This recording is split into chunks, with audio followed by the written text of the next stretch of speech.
Salut tout le monde! On se retrouve donc pour une actu PSG, une actu un peu plus chargée qu'à l'accoutumée. Alors j'espère que tout le monde va bien, qu'on est prêt, qu'on est lancé pour cette nouvelle saison du PSG.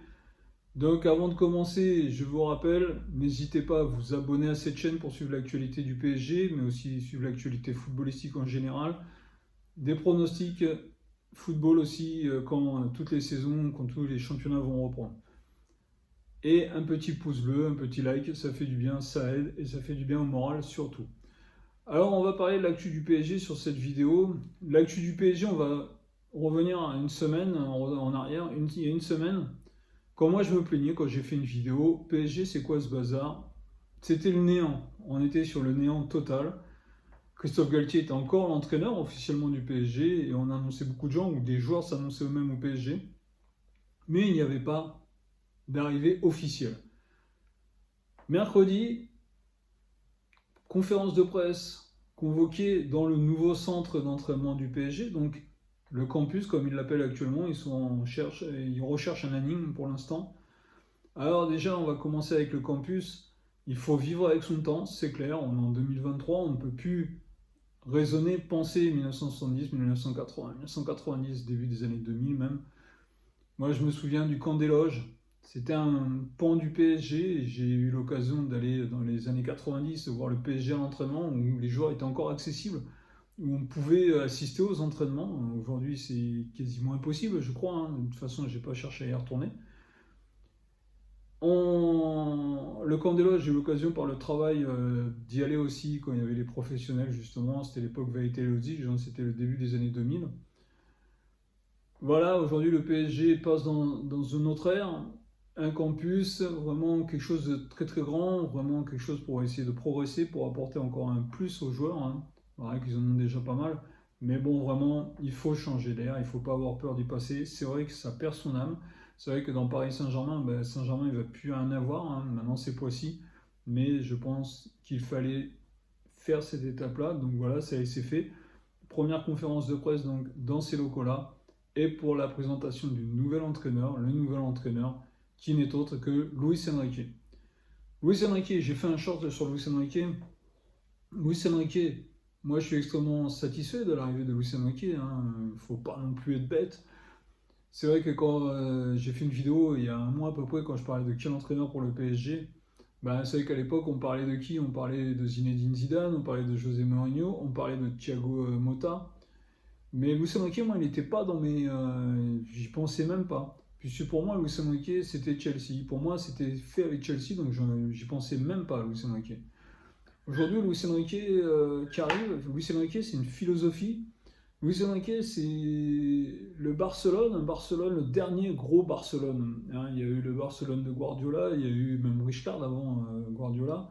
Rijkaard, Guardiola, Luis Enrique, on va dire la période où il y avait quand même Lionel Messi, Iniesta, Xavi sur le terrain, et d'autres bien sûr.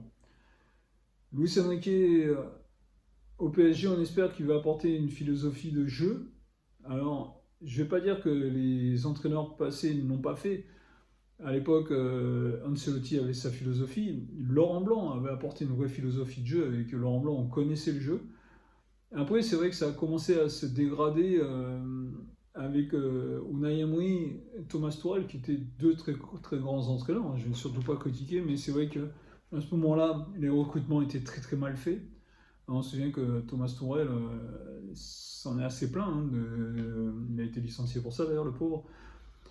Où c'est Leonardo qui avait recruté les joueurs, hein, il n'écoutait plus du tout Tourelle dans les joueurs qu'il souhaitait. Mais c'est pareil, Unai Emery, souvenez-vous, on est venu lui coller un Neymar et un Mbappé dans les pattes où ça a commencé à être le bazar. Donc, et après Pochettino et Galtier, je n'en parle pas parce qu'eux, ils n'avaient aucune philosophie. C'était lancer le ballon sur Mbappé, il fera le reste. On espère qu'avec Luis Enrique, une philosophie de jeu va revenir. C'est important. Et Luis Enrique est quand même une personnalité, donc j'espère de tout cœur qu'il arrive à mettre en place sa philosophie et qu'il apporte une vraie philosophie au PSG. Après, dans le recrutement, on va parler pour l'instant des arrivées. Donc, on a deux défenseurs centraux, Skriniar qui arrive de l'Inter de Milan, Lucas Hernandez qui arrive du Bayern de Munich. Donc, deux joueurs qui arrivent deux très gros clubs quand même, hein. L'Inter de Milan et Bayern de Munich sont deux beaux noms, sont deux clubs qui dans leur championnat sont quand même des places importantes, donc ils arrivent de clubs qui connaissent la pression. Ils ne devraient pas être trop dépaysés par le Paris Saint-Germain. La charnière habituelle Marquinhos-Kipembe risque de prendre une claque.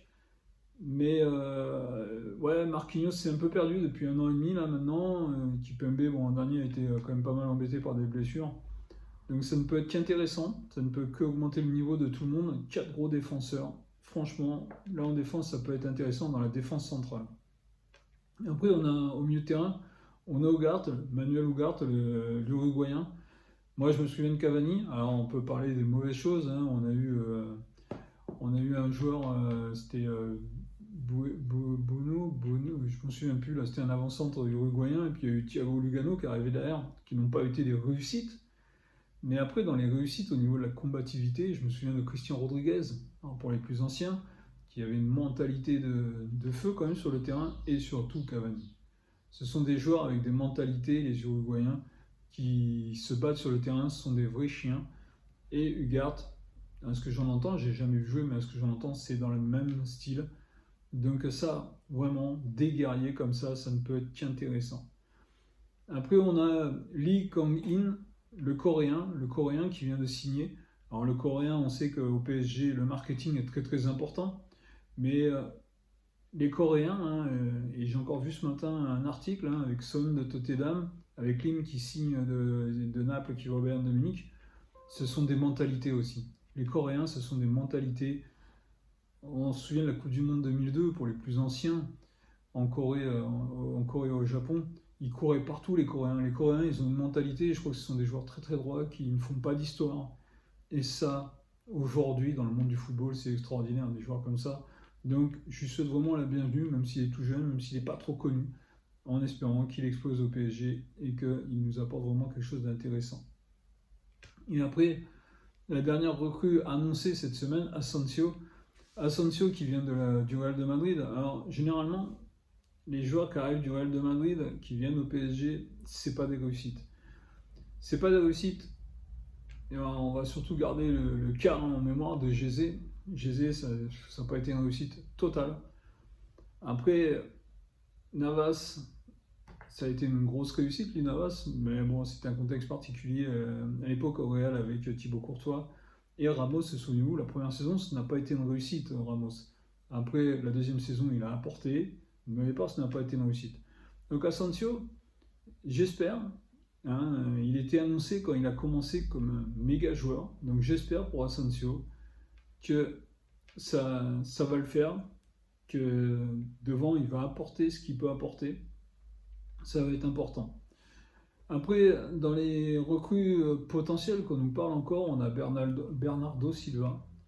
Alors Bernardo Silva, je l'ai déjà dit et je le redis, je ne suis pas enthousiaste à son arrivée, malgré que c'est un super joueur et si jamais il vient au PSG, tant mieux. Mais bon voilà, je suis pas, voilà, ça m'emballe plus que ça. Devant, il faut un avant-centre. Je pense que la vraie priorité elle devrait être là, moi, c'est l'avant-centre. L'avant-centre, que ce soit Harry Kane, ça a l'air d'être un joueur qui s'impose devant, qui est puissant, et je pense qu'au PSG, c'est ce qu'il faudrait. Colomani, Rondo Colomani, ça pourrait être un joueur qui apporte de la fraîcheur, mais je pense qu'il faut un vrai joueur devant le but. Et c'est ça qui est important. De la fraîcheur, de la vitesse. Pourquoi on a porté aujourd'hui, vu qu'on a Neymar qui est toujours là, Neymar qui peut apporter de la vitesse au jeu. Mbappé n'est pas encore parti, même si, je vais le dire un peu plus tard, mais je souhaite qu'il parte, moi. Mais bon, voilà, je pense qu'il faudrait plutôt un joueur qui soit devant. Et Harry Kane, je pense qu'il représente bien ça. Mais à ce que je comprends, Harry Kane, il préfère aller dans un autre club que le PSG. Voilà donc au niveau des arrivées. Au niveau des départs, il va falloir se débarrasser des joueurs là, qui sont là. Il y a trop de joueurs qui sont là, de toute façon, quoi qu'il arrive, il y a trop de joueurs.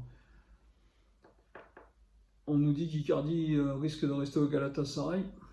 Tant mieux pour lui déjà et pour le PSG, Galatasaray, si ça peut lui apporter quelque chose. Leandro Paredes, pareil, on dit qu'il pourrait faire le chemin. Il l'a annoncé lui-même, de toute façon, qu'il irait sans doute à Galatasaray. Donc si les deux pouvaient partir déjà, je pense que ça serait déjà pas mal. Navas aussi, Navas, bon, quand on lit dans la presse qu'il a demandé à redevenir titulaire, maintenant c'est la presse qui le dit, la presse a souvent tendance à accentuer les choses pour pouvoir faire un peu du buzz. Mais bon, voilà, Navas, c'est pareil, ça a été un super gardien. Mais Navas aujourd'hui, s'il trouve quelque chose ailleurs, honnêtement, qui est. L'an dernier, il a loupé le titre avec Naples en voulant garder son salaire. Il a loupé un titre avec Naples, une demi-finale de Ligue des Champions. Voilà, ça a été un choix qu'il a fait. Il a fait le choix de l'argent, tant pis pour lui. Et après, bien sûr, on a tous les autres, les Drexler, les Kurzawa. Abou Diallo, ça me gêne un peu plus, mais Abou Diallo aussi, ouais, il faut qu'il parte. Visvadjoun aussi, le joueur le Hollandais du milieu de terrain, il faut qu'il parte.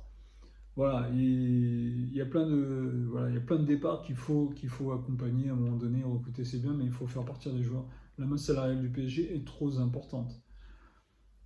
On va faire un petit détour par Kylian Mbappé qui pourrit complètement cette intersaison du PSG. Kylian Mbappé, je le dis, je le redis, je suis pas un fan. Je suis pas un fan de Kylian Mbappé, moi. Il faut bien que ce soit clair pour tout le monde. Je suis pas fan de Kylian Mbappé. Kylian Mbappé, là j'ai lu l'interview de Leonardo. Leonardo, c'est pareil, j'ai trouvé que c'était le début des problèmes du PSG à l'époque. Mais ce qu'il a dit, je trouve que c'est la vérité. Mbappé, depuis la prise de pouvoir de Pochettino, donc dans l'après-Tourelle, Mbappé est devenu tellement le joueur central de la façon de jouer du PSG. Depuis 2 ans et demi, le PSG ne joue que sur la vitesse de Kylian Mbappé. Le style de jeu est très très simple, vous récupérez le ballon, vous balancez sur Mbappé, Mbappé fait le reste. C'est comme ça qu'on a joué avec Pochettino pendant 1 an et demi, c'est comme ça qu'on a joué avec Galtier pendant 1 an, même si la première partie de saison avec Galtier était intéressante, car dans la première partie de saison, on avait quand même Messi et Neymar qui étaient présents et on avait un peu plus de jeu. Mais c'est vrai qu'après, on ne va pas refaire l'histoire, hein, après la Coupe du Monde, quand Messi n'était plus du tout intéressé par le PSG et quand Neymar s'est blessé. Le style de jeu du PSG est redevenu moins technique, est redevenu plus dans la profondeur avec Mbappé. Et Mbappé a pris tous les pleins pouvoirs au PSG l'an dernier en plus avec son fameux contrat. Donc moi personnellement, je pense que Mbappé est le souci du PSG. Leonardo l'a dit et je l'ai dit déjà dans une vidéo, moi je ne change pas d'avis. Les équipes qui gagnent la Ligue des Champions depuis 5-6 ans, ils n'ont pas d'Mbappé. Il n'y a pas Mbappé dans leur club. Manchester City l'an dernier, il n'y a pas Mbappé. L'année d'avant, le Real de Madrid, il n'y a pas Mbappé. Et quand c'est Liverpool qui a gagné, il n'y avait pas Mbappé. Et quand c'est Chelsea qui a gagné, il n'y avait pas Mbappé. Et quand le Bayern de Munich a gagné, il n'y avait pas Mbappé. Même au contraire, il était en face, Mbappé. Mbappé, il était même en face. Donc, gagner la Ligue des Champions sans Mbappé, ça peut se faire. Pour gagner la Ligue des Champions, il faut avoir des très bons joueurs, et je suis entièrement d'accord, mais il faut avoir surtout des très très bons joueurs au service du collectif. On l'a vu avec Liverpool. Liverpool qui a gagné une Ligue des Champions avec une équipe qui était vraiment construite.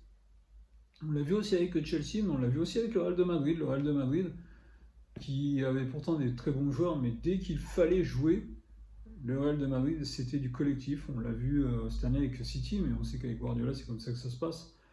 Donc au PSG, si Mbappé arrête son cinéma, parce qu'aujourd'hui, il faut parler de cinéma, s'il arrête son cinéma et qu'il se fond dans le collectif, eh ben, très bien, il faut le garder. C'est un super joueur, c'est un super buteur, c'est quelqu'un qui apporte de la profondeur. Mais si c'est pour continuer son cinéma, honnêtement, il faut qu'il parte. Il veut aller au Real de Madrid, qu'il aille au Real de Madrid. Je pense qu'au Real de Madrid, avec Vinicius, aujourd'hui, je pense que Vinicius est un peu au-dessus d'Mbappé. C'est mon avis. En tant que Français, on est Mbappé à fond. Là, on a vu, ils ont changé les critères du Ballon d'Or pour qu'Mbappé puisse le gagner. Ils ont changé les critères. Là, cette année, Coupe du Monde, avec Messi qui gagne la Coupe du Monde, qui a porté l'Argentine, hein. Le Manchester City qui gagne la Ligue des Champions, champion d'Angleterre, qui gagne la Coupe d'Angleterre. Erling Haaland, meilleur buteur de Première Ligue, le championnat le plus fort d'Europe et du monde même. Meilleur buteur sur une saison. En France, on est capable de dire que Mbappé est le favori pour le Ballon d'Or, alors qu'il n'a gagné que la Ligue 1. c'est un truc de fou quand même, hein. En France, on va être capable de se dire c'est Mbappé qui va gagner le Ballon d'Or. Alors que je pense qu'il y a d'autres joueurs qui méritent. Et par exemple, moi je pense que Vinicius, aujourd'hui, il est plus important qu'un Kylian Mbappé. Kylian Mbappé au PSG, le jeu est tellement simple, c'est tout droit. Les ballons dans la profondeur pour Mbappé. Vinicius, il participe un peu plus au jeu. C'est mon avis. Je ne veux pas être celui qui critique Mbappé facilement. Non, je l'ai toujours fait, ce n'est pas nouveau.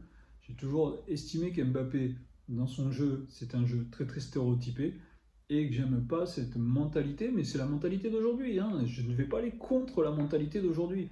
La mentalité d'aujourd'hui, les joueurs, c'est que les stats qui les intéressent. Et Mbappé, il est dans ce schéma-là. Et vu que les Qataris lui ont tout donné, les Qataris qui sont dans une autre culture que la nôtre, l'européenne, et la française surtout, lui ont tout donné, et bien Mbappé, aujourd'hui, il a eu tort de s'en priver. Il a l'argent, il a le pouvoir au PSG, tant mieux pour lui. Mais je pense que pour le PSG, c'est quelque chose de toxique. Et je pense que Mbappé et tout le cinéma qui est autour, si ça pouvait quitter le PSG, ça serait pas plus mal. Qu'on puisse enfin construire un vrai collectif.